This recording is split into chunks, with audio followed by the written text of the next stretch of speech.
If you were worried that the brand new Lexus TX would mean that they'd lost their dedication to body-on-frame SUVs, well, don't worry, because the 2024 Lexus GX is all new. And this is part of Lexus's 1-2-3 punch when it comes to the SUV lineup.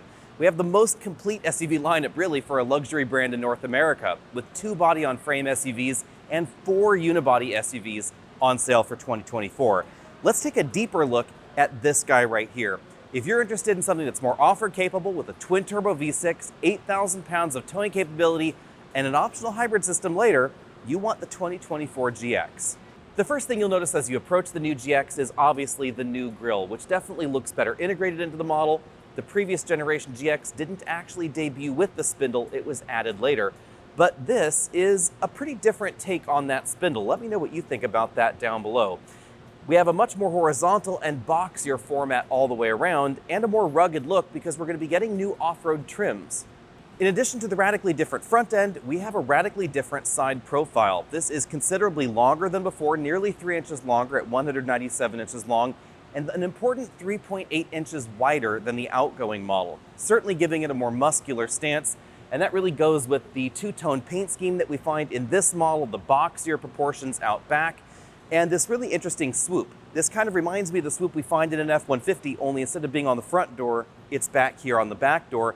And the boxier theme definitely gives me a bit of a classic Land Rover vibe. Also new for 2024, the GX is going to be available in an off-road trim. They're calling this the Overtrail line. There will be Overtrail and Overtrail Plus. We're going to get a locking differential in the back and upgraded up to 33-inch tires. The boxy theme continues out back, which likely is going to give us better legroom and headroom figures, although importantly, I don't have those specifications yet for the new GX. Now, big change for this generation, we have a hatch rather than a door in the back. And that means this is going to be a lot easier to deal with in parallel parking situations in the US or a lot of parking garages as well. But some home garages may actually be a little bit too short for this hatch. That's why a lot of people did like that design. We get a really big boxy opening back here, really helping improve the cargo practicality. Another interesting thing is that we are going to have a 7-passenger version of the GX, but this model is not it. This model is actually a 2-row GX. Joining one taillight to the other across the hatch, we have the Lexus signature taillight swoosh with the Lexus spelled out right there above it, something that we first saw in the Lexus NX, but I actually think is executed the best in the new GX. And this is a GX 550, by the way, but we'll get to that in just a second. Down here, we have the hitch receiver with this really big, bulky cover on front to let everybody know, hey, you bought the Lexus that could tow. And then up here, we have a feature that has been disappearing from so many SUVs lately, a separately opening rear hatch glass. I love the practicality of that, and I like the relatively clean look, although I do wish they had put the windshield wiper tucked up there into the spoiler. As most folks predicted, no V8 is happening under this hood. Instead, it shares the same 3.4-liter twin-turbo V6 with the Lexus LX. But you notice this is not a GX 600, this is a GX 550. That's because this engine produces a little less horsepower when under this hood. Instead of 409 like we find in the LX, power in this engine comes down to 349 horsepower, but torque still stays at a very healthy 479. All that power is channeled through a standard 4-wheel drive system with a true torsion center differential, definitely different than a wide variety of the competition, and a 10-speed automatic transmission. That's what enables the 8,000 pounds of towing capability if you get the Overtrail model like we're looking at right here, or the premium trim. If you choose the luxury trim, it goes down to 6,990, and if you get luxury plus, that's going to have the lowest towing capacity in the lineup with a still fairly healthy 6,780 pounds of towing capability. Now, Lexus has said that there will be a hybrid model coming soon, but they haven't given us any details on that. Most likely, however, it is going to be the hybrid system that we've seen in some other vehicles on this same platform, so probably the 3.4-liter twin-turbo V6 plus an electric motor and the 10-speed automatic transmission, but we don't have any detail on that system just yet. We do, however, know that in addition to the locking torsion center differential, you can also get a locking rear differential in the Overtrail model. All right, let's take a look inside now. The first thing you're gonna notice is we get a new power driver's seat design in this model. Unfortunately, just a 2-way adjustable lumbar support, which I do find a little bit surprising. This control right here controls the power extending thigh cushion, and then we get the usual range of motion that you'd expect in a luxury vehicle seat. Of course, we also have a powered tilt telescopic steering column linked with a 3-position memory right there on the dashboard. Plenty of headroom is going on up here. I have several inches of headroom left, even though this model does have the moonroof. Now, it's not a panoramic design, it's just a pretty standard moonroof setup. All right, let's check out the back seats now. Keep in mind that this GX is the 2-row version. There will also be a 3-row version of the GX. Rear seats have a pretty decent recline to them. That's the most upright position. Then we have a very deep recline in that position as well. Plenty of headroom going on back here, but we do get a pretty decent bulge to the ceiling because, of course, that sunroof, when it opens, has to go somewhere, and that somewhere is right there in that area. This has more of a stadium seating vibe than something like the Lexus TX, so these seats are a little bit higher off the ground than the front seats. We do have a pretty pronounced driveline hump down here because, of course, we have that standard 4-wheel drive system, and that does occupy space along with the body-on-frame design. Air vents back here, USB charge points, also heated rear seats. And then this model, of course, has a center seat, and the seat belt for that center seat position comes out of the seat itself, definitely making it pretty practical. Now let's go for a closer look to the cargo area in the back. Oh, we also have window shades well integrated into those rear doors, along with that swooping design. Let's see what the 3rd row passengers would experience if this did have a 3rd row back here. Under the load floor, let's take a look at that first. We have some extra cargo space there. There probably is a spare tire. Let's see. It's actually under the vehicle, and it is a full-size spare under there, which is part of why the cargo load floor height is a little on the high side. But hopping back here, you can see that we have a very large and very square opening. Definitely appears to be wider than the current generation. There's some storage on each side. So there's actually a little storage compartment right there, so you can put little small knickknacks in there, maybe a tire inflator or something like that. On this side, we have a 120-volt inverter port. And then back here, you can see where the armrests and the cup holders for the 3rd row would be if it had one. So if the 3rd row was back here in the cargo area would be pretty limited behind. We don't have any official cargo specifications, but expect maybe about 11 cubic feet or something like that behind the cargo area in the back, or sorry, behind the 3rd row seats as far as the cargo area goes.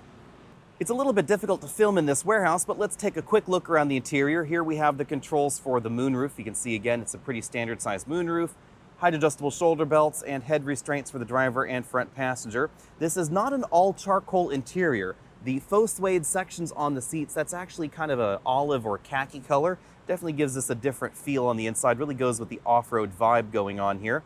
The front seats are perforated because these seats are both heated and ventilated, but the 2nd row seats, they're just heated.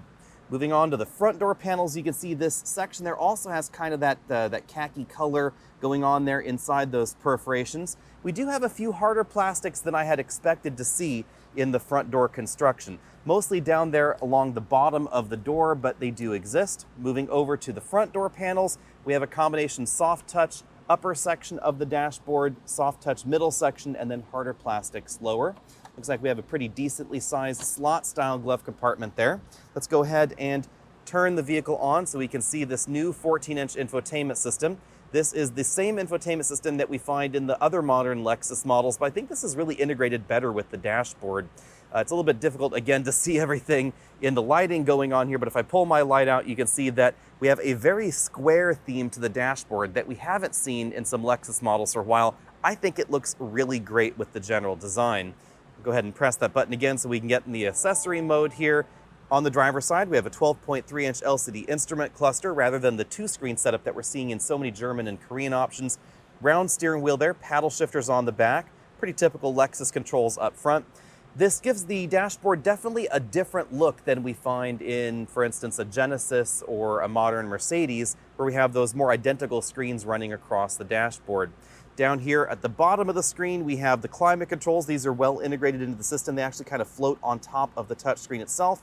Here's a button for the 360-degree camera system, air vents, mode selector for the drivetrain, drive mode there, multi-terrain select, crawl control. Then they use this knob to change the functions. Under this little door, we have a 12-volt power port, 2 USB ports there. One's a charge only and one is a USB interface. We have a roller cover over 2 big cup holders. Pretty typical shifter there. Electric parking brake and electric brake hold, and then the controls for the 4-wheel drive system here with that rear locker, the center locker, full-time 4-high, full-time 4-low right there. I guess actually technically that would be part-time 4-low there most likely. Here we have a refrigerator with 4 water bottles inside. You can see they're pretty typical water bottles. And then here, there's no Qi wireless charging mat, it's just a storage area.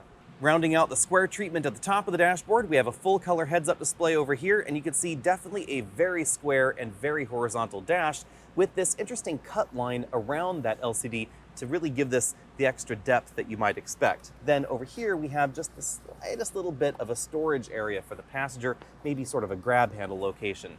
At this point in time, Lexus has not announced any pricing for the new GX 550, but you can expect it's probably going to be more expensive than the outgoing model, which started just over $58,000. If I were a betting man, which I'm usually not, I would guess that this would start somewhere north of $60,000 because of the extra power and the extra luxury touches and just general features that we find on the inside. If you're looking for a luxury SUV with good off-road capability, well, actually, really any off-road capability because most of the competition doesn't have much at all, then you certainly want to take a look at the Lexus GX. Also, the 8,000 pounds of towing capability is a big win for the GX in this segment. If you want something that's going to tow better and tow more than a BMW X5 or a Mercedes-Benz GLE, this is a really logical choice. It's significantly less expensive than the high tow rating vehicles that you will find in those lineups, but generally not until you really reach the nosebleed price section like the GLS or the X7 or a Mercedes-Benz G-Wagon. Interestingly, the G-Wagon could be a direct competitor to this because it's the only body-on-frame SUV left in that lineup. Let me know what you think about that, and what would you cross-shop against the Lexus GX? Again, it's really interesting that Lexus is keeping the GX and the LX around when they have a complete suite of 2-row and 3-row vehicles in their SUV crossover lineup. We have the Lexus NX, the UX, the RX, and the new TX, which is the biggest Lexus ever, really putting this in a slightly different position relative than it has been in the past, because we didn't have that TX before. If you want a big, accommodating 3rd row, big cargo area behind, that's going to be the TX. If you want high efficiency, that's going to be the TX as well. Fuel efficiency in this is going to be around 17 miles per gallon combined, so certainly higher, up to 30 miles per gallon in the Lexus TX with an electric range as well. Be sure and check out that video if you haven't already done so, and stay tuned because hopefully we'll have more information on the new 2024 GX 550 just as soon as possible. See all of you later.